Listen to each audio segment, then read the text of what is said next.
تو نظر مجھ پہ ٹکے، جو مرکز نگاہ مجھ کو ہی ہونا چاہیے۔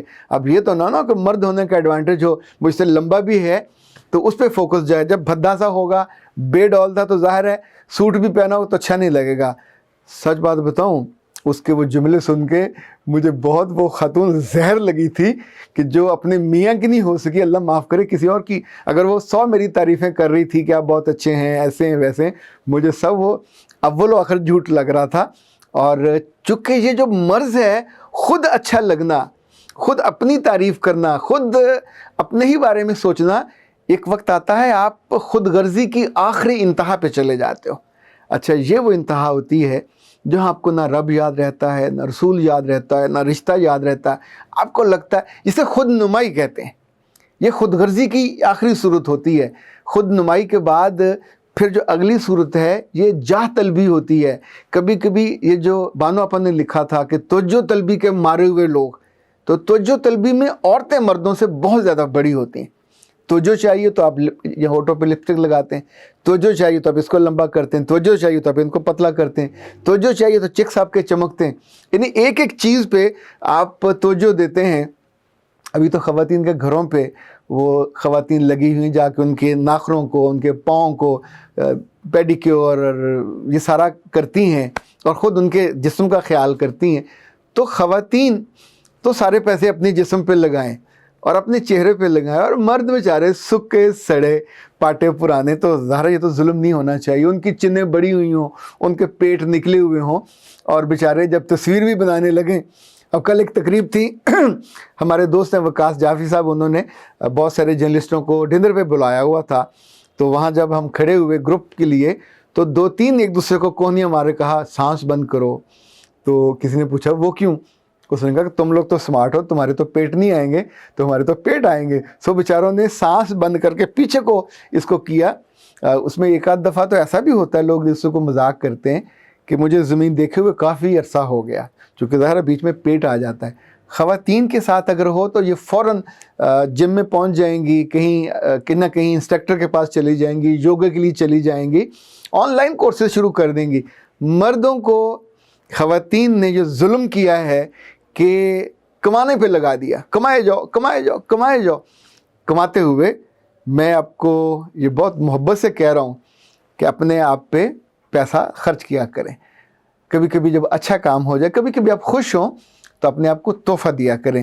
جب بھی اپنے آپ کو تحفہ دیں، لگی یہ ٹائی میں نے اپنے آپ کو تحفہ دی، مجھے بہت اچھی لگی اینڈ آئی فیلٹ گڈ، تو میں نے فوراً خریدے گا Akhtar Abbas it's a gift for you, تو یہ بھی گفٹ ہے میری طرف سے۔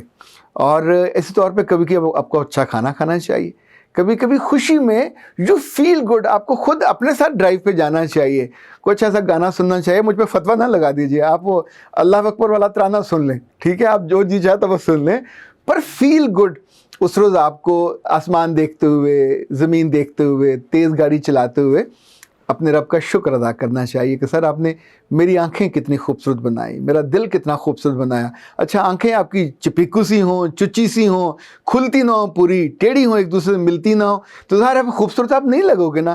تو اسی لیے میں گزارش کرتا ہوں کہ مردوں کو بھی اپنے جسم کا، اپنے چہرے کا، ایون اپنے ہاتھوں کا، جب آپ کسی سے ہاتھ میں لاتے ہیں تو اللہ معاف کرے بعض دفعہ لگتا ہے کسی لکڑہارے کا ہاتھ ہے، یعنی اتنا سخت اور کھردرا ہوتا ہے کہ جیسے کسی لکڑی پہ، یعنی کسی خاتون سے، اب ظاہر ہے غیروں کی خواتین سے تو بندہ ہاتھ نہیں ملاتا، پر اپنی خواتین سے جب ہاتھ ہم ملاتے ہیں تو جو فیل گڈ، ان کا ہاتھ اللہ نے نرم و نازک بنایا ہوتا ہے، پھر وہ اپنی کیئر بھی کرتے ہیں اور خیال بھی رکھتے ہیں۔ دوسرا، ساری نرمی اور نزاکت عورتوں کے ساتھ، مردوں کے ساتھ کیا ہے؟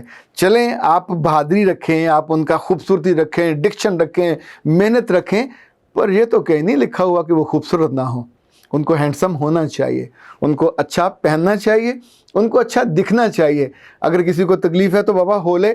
میں اس وقت تو ساری دنیا کے ان پیارے پیارے مردوں کے لیے بات کر رہا ہوں جو اپنی بیویوں کی زندگی کا محور اور مرکز ہیں۔ ان کے خوبصورت ہونے سے ان کے گھر اچھے ہوں گے۔ ویسے کبھی کبھی یہ بھی ہوتا ہے، آپ ذرا خوبصورت لگ رہے ہو نا، اس روز آپ کو غصہ کم آتا ہے، اس روز آپ بدتمیزی اور بدتہذیبی کم کرتے ہیں۔ یعنی بندہ بالکل ٹائٹ اور نیٹ ہو تو اس وقت آپ کو گالی دیتے ہوئے غصہ کرتے ہوئے بھی تھوڑی حیا آئے گی کہ یار میں اس حلیے میں کیا کر رہا ہوں. تو جب آپ بالکل رف ٹف ہوتے ہو اور فضول سے لگ رہے ہوتے, میں نے دیکھا کہ جو لوگ ڈیلی شیو کرتے ہیں, ڈیلی اپنا خط بناتے ہیں, وہ تمیزدار زیادہ ہوتے ہیں. اچھا, جو لوگ اپنے خط کے بارے میں بے ترتیبے ہوتے ہیں, گردن بالوں سے بھری ہوئی, یہاں بال, اوپر بال, کانوں پہ بال, ناک سے بال, تو عام طور پہ جب ان کو ڈیل کرنا پڑتا تو بھی وہ ڈیلنگ میں بہت اچھے نہیں ہوتے, زبان کے بھی بہت. اس کی وجہ شاید اندر کی نیٹنس ہے. نیٹنس, ایک بات اور یاد رکھیے گا, جو آخری ہے یہ 100 سنار کی اور 1 لوہار کی ہے. میرا رب بہت خوبصورت ہے اور وہ خوبصورتی کو پسند کرتا ہے, اور رب میل ہے تو مردوں کو خوبصورتی ہونا چاہیے, اس لیے کہ انہوں نے دنیا چلانی ہے, انہوں نے گھر چلانے, انہوں نے رشتے چلانے.